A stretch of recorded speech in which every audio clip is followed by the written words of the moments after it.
जन्म जन्म की घोर अंधकार रूपी और अज्ञान रूपी प्रकाश जो है सदगुरु ही साफ करेगा।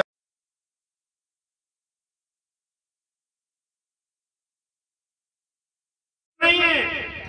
और प्रकट की गति यदि हमें जानकारी होगी तो सदगुरु से होगी। दिव्य आत्माएं यज्ञ के, हम लोग यज्ञ पर चर्चा कर रहे थे, यज्ञ के परिणाम को, प्रभाव को, उससे लाभ को, उससे फायदा को।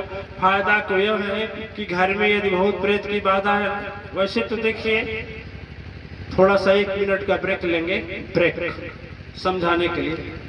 जो ये माँ अगरबत्ती, माँ शक्ति तपस्या से बनी हुई है, इसमें केवल जड़ी बूटी का समावेश है, जड़ी बूटी का समावेश है और इसके 3 कार्य हैं।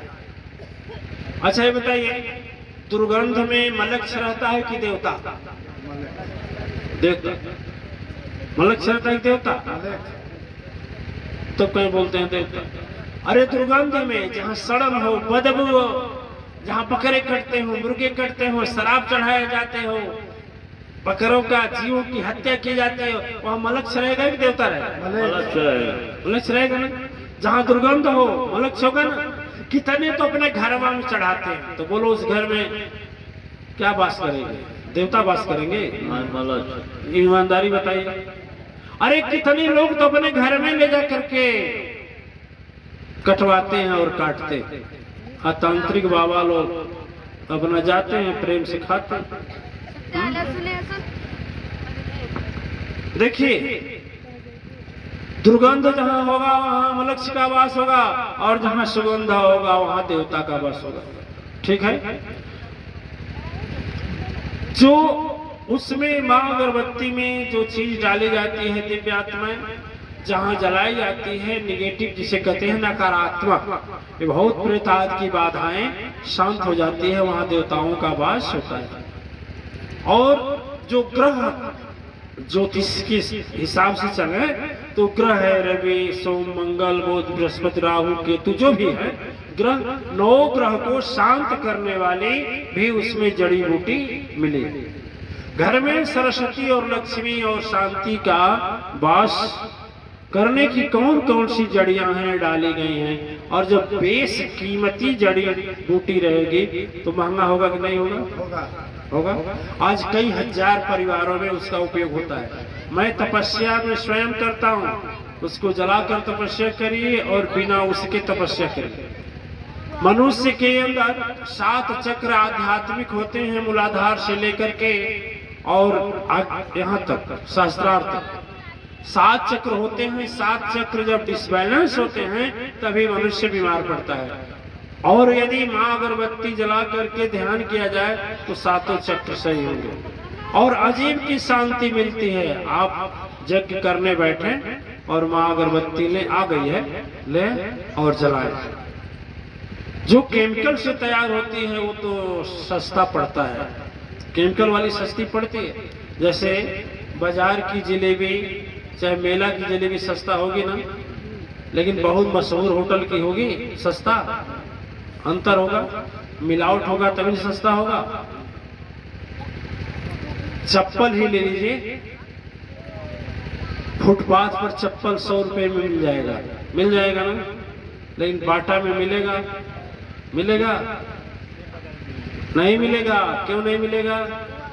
उसमें अंतर है कि नहीं? उसी तरह से अगरबत्ती शक्ति और गुण से परिपूर्ण है, इससे महंगा पड़ता है। ये सुगंध अपने घर को सुगंध करने के लिए नहीं यज्ञ है, इस अपने घर में जलाएं और घर को सुगंधित वातावरण बनाएं। नहीं जलाना चाहते हैं, घर में बहुत प्रेत बाधा है, नीम की लकड़ी पर नीम की पत्ती, उसमें घी डालकर हवन करें।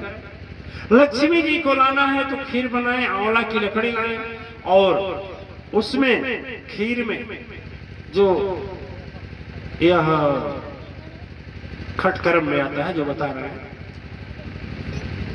मेवात जिसे बोलते हैं ना, काजू किशमिश बादाम डालकर खीर बनाइए, केसरी, और माँ लक्ष्मी को सूर्योदय जैसे हो, सूर्योदय हो। कर्ज से काफी परेशान है आप, सूर्योदय हो, उधर सूर्योदय हो और उधर उस पर आहुति डालिए।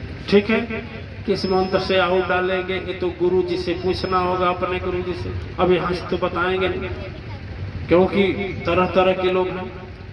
यदि घर में बार बार एक बीमार पड़ रहा है, दूसरा ठीक हो रहा है, दूसरा बीमार पड़ रहा है, तीसरा ठीक हो रहा है, एक डॉक्टर को लेकर जाओ, अभी वो ठीक नहीं हुआ, फिर आ गया, फिर वो चला गया, फिर तीसरा आ गया।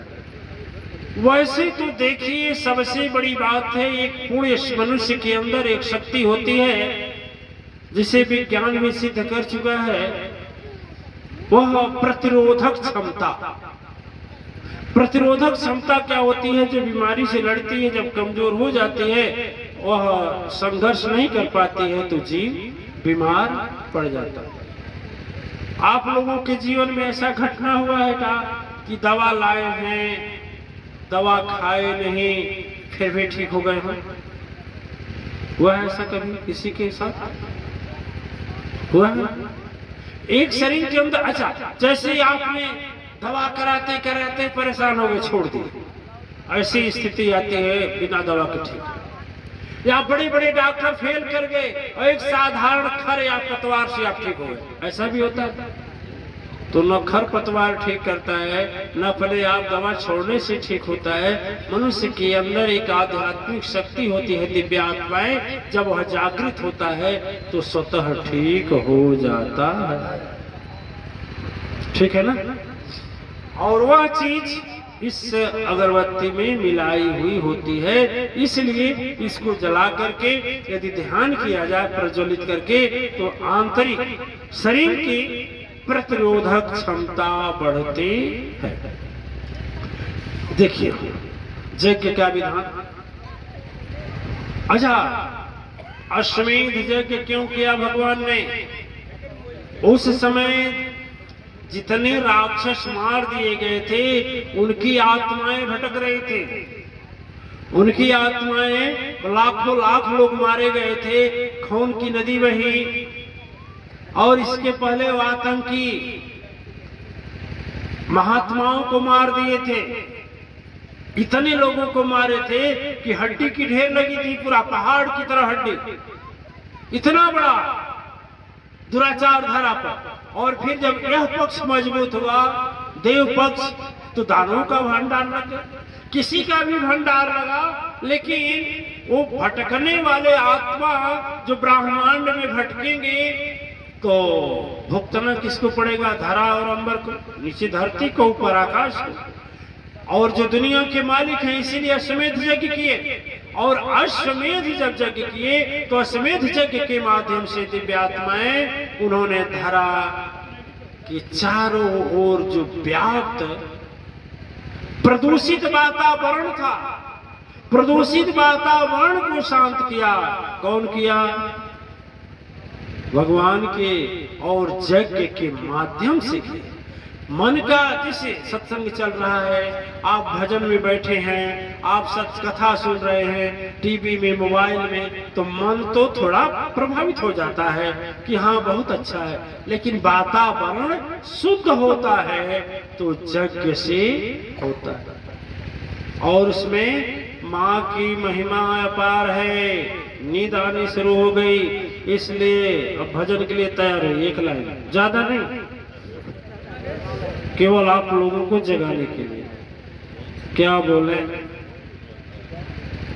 अच्छा समय भी हो गया। अच्छा, समय कैसे भागता है पता नहीं लगता। चलिए यही भजन करके समाप्त कर रहे हैं। महिमाया, देखिए इसको हम लोग आदि शक्ति पुराण से, संस्कृत से हिंदी बनाए हैं, फिर हिंदी से गीत बनाए हैं, गीत से भोजपुरी बनाए हैं, ताकि सब लोगों के